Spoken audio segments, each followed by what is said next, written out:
Computer systems को इंसानों की तरह सोचने, समझने, सीखने और फैसले लेने की ताकत देती है। आप इसे एक तरह का दिमाग समझ सकते हैं जो मशीनों को दिया जाता है ताकि वो इंसानों की तरह काम कर सके। लेकिन ये कोई जादू नहीं है, बल्कि साइंस और टेक्नोलॉजी का कमाल है जो डेटा, मैथमेटिक्स और एल्गोरिथम्स पर बेस्ड है। इसे समझने के लिए एक आसान उदाहरण लेते हैं। मान लीजिए आप अपने स्मार्टफोन में गूगल से कुछ सर्च करते हैं, जैसे दिल्ली में आज का मौसम कैसा है। गूगल तुरंत आपको जवाब देता है कि आज दिल्ली में 30 डिग्री तापमान है और बारिश की संभावना है।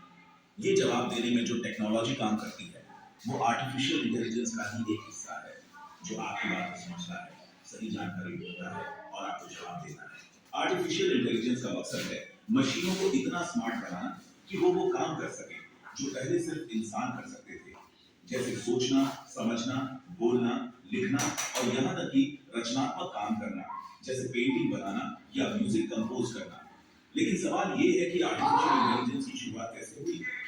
तो इसका जवाब है 1950 के दशक में। 1956 में पहली बार आर्टिफिशियल इंटेलिजेंस का कॉन्सेप्ट सामने आया, जब कुछ साइंटिस्ट्स ने मिलकर एक कॉन्फ्रेंस की, जिसमें उन्होंने इस बात पर चर्चा की कि क्या मशीनों को सोचने की ताकत दी जा सकती है।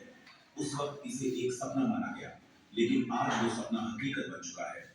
और आज आर्टिफिशियल इंटेलिजेंस हर जगह है। आपके फोन से लेकर आपकी कार तक, आपकी घड़ी से लेकर आपके घर तक, हर जगह ये टेक्नोलॉजी आपकी जिंदगी को आसान बना रही है।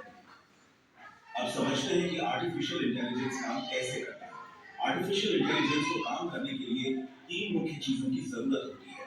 पहला डेटा, दूसरा एल्गोरिथम्स और तीसरा कंप्यूटिंग पावर। डेटा वो इंफॉर्मेशन है जो मशीन को सिखाने के लिए दिया जाता है। एल्गोरिथम्स वो रूल्स या फॉर्मूलों का सेट है जो डेटा को प्रोसेस करने में मदद करते हैं। और कंप्यूटिंग पावर वो हार्डवेयर है जो इस सारी प्रोसेसिंग को तेजी से करता है। इसे समझने के लिए एक उदाहरण लेते हैं। मान लीजिए आप एक मशीन को सिखाना चाहते हैं कि वो बिल्ली और कुत्ते की तस्वीर को पहचान सके। इसके लिए आप मशीन को हजारों तस्वीरें दिखाते हैं, कुछ बिल्लियों की और कुछ कुत्तों की। हर तस्वीर के साथ आप मशीन को बताते हैं कि ये बिल्ली है और ये कुत्ता है।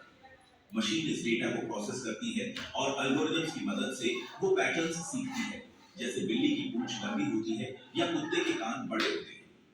अब जब आप मशीन को एक नई तस्वीर दिखाते हैं, तो वो अपने सीखे हुए पैटर्न्स के आधार पर बता देती है कि ये बिल्ली है या कुत्ता। ये पूरा प्रोसेस आर्टिफिशियल इंटेलिजेंस का एक हिस्सा है, जिसे मशीन लर्निंग कहते हैं। अब बात करते हैं आर्टिफिशियल इंटेलिजेंस के अलग अलग हिस्सों की।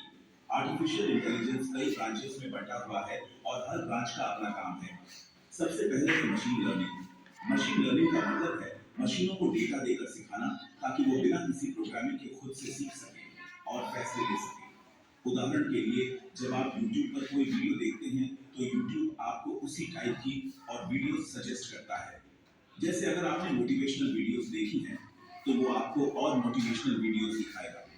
ये मशीन लर्निंग का ही कमाल है, जो आपकी पसंद को समझता है और उसी हिसाब से कंटेंट दिखाता है। मशीन लर्निंग का एक एडवांस लेवल है डीप लर्निंग। डीप लर्निंग में इंसानी दिमाग की तरह न्यूरल नेटवर्क्स का इस्तेमाल किया जाता है। न्यूरल नेटवर्क्स एक तरह का सिस्टम है जो इंसानी दिमाग की नकल करता है और बहुत बड़े डेटा सेट्स को प्रोसेस कर सकता है। डीप लर्निंग की मदद से आज मशीनें वो काम कर सकती हैं जो पहले नामुमकिन लगते थे, जैसे सेल्फ ड्राइविंग कारें जो सड़क पर चलते वक्त रास्ते की हर चीज को समझती हैं और सही फैसले लेती हैं। या फिर मेडिकल फील्ड में डीप लर्निंग की मदद से एक्सरे या एमआरआई इमेज से कैंसर जैसी बीमारियों की पहचान हो रही है, वो भी इंसानों से ज्यादा सटीकता के साथ। फिर आता है नेचुरल लैंग्वेज प्रोसेसिंग।